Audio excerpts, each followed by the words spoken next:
शिक्षक साथियों, नमस्ते। साथियों, आजकल या विगत कुछ वर्षों से हम स्कूल स्तर पर यानी माध्यमिक, हाई स्कूल और हायर सेकेंडरी स्कूल स्तर के जो बच्चों का है, जाति प्रमाण पत्र का फॉर्म भरते आ रहे हैं और उनका जाति प्रमाण पत्र बन भी रहा है। और हम सब भली-भांति इन कार्यों से परिचित भी हो चुके हैं। लेकिन हो सकता है कि कुछ हमारे नए शिक्षक साथी जिनको कोई दिक्कत थोड़ी बहुत होती होगी, उनके लिए मैं जाति प्रमाण पत्र के संबंध में कुछ जानकारी अपने स्तर से जितना मुझे जानकारी है, मैं शेयर करना चाहूँगा। तो साथियों, हम सभी को तो उच्च कार्यालय से जाति प्रमाण पत्र का फॉर्म बुकलेट के रूप में उपलब्ध होता है, जिसमें जो ब्लैंक स्पेस होता है उसमें हम जो आवश्यक जानकारी है बच्चों का भर देते हैं। साथ ही साथ संस्था प्रमुख का भी एक सर्टिफिकेट उसमें संलग्न होता है, जिसको हम लोग भर करके सील और सिग्नेचर कर देते हैं। उसमें एक पंचायत का सरपंच के द्वारा एक प्रमाण पत्र भी संलग्न होता है, जिसको भर करके हम सरपंच से सील और सिग्नेचर करवा लेते हैं। उसमें एक और होता है पटवारी प्रतिवेदन, जिसको पटवारी हमारे प्रतिवेदन जो फॉर्मेट में होता है उसको भर देते हैं।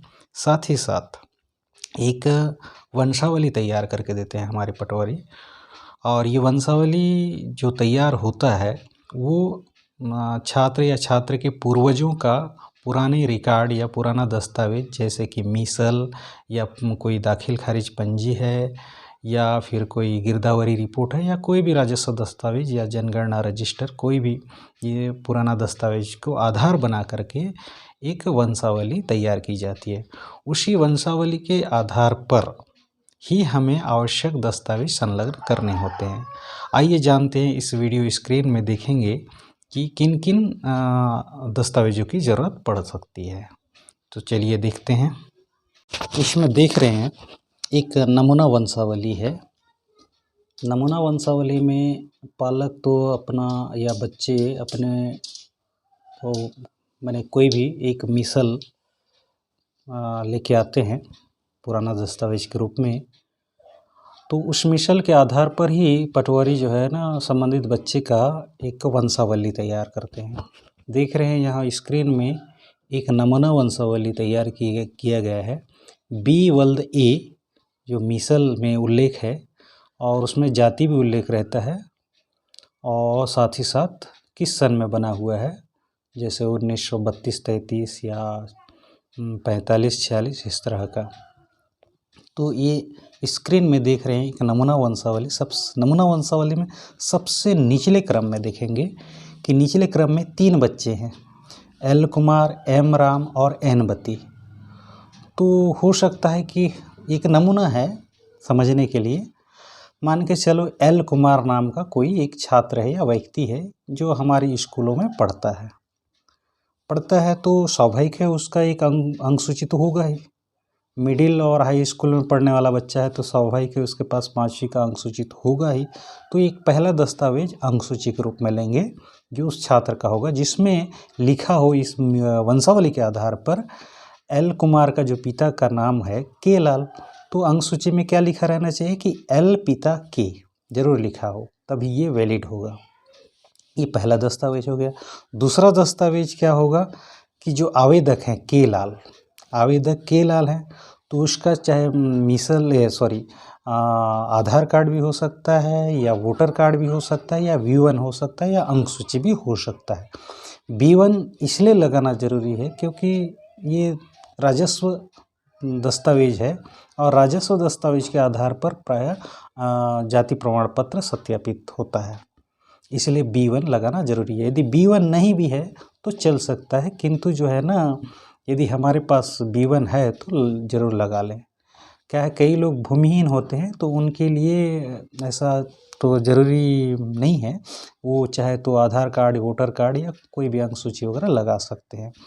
तो ये कोई भी दस्तावेज जैसे के लाल प्रस्तुत करता है तो उस दस्तावेज में ये ज़रूर लिखा होना चाहिए दूसरा दस्तावेज के रूप में कि के लाल के जो पिता है एफ राम है, तो उसमें ये लिखा रहना चाहिए कि के पिता एफ।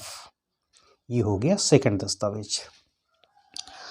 तो तीसरा दस्तावेज के रूप में अब हम एफ राम जो कि उस मिसल का एक सदस्य है, तो एफ राम का भी एक दस्तावेज रहना जरूरी है।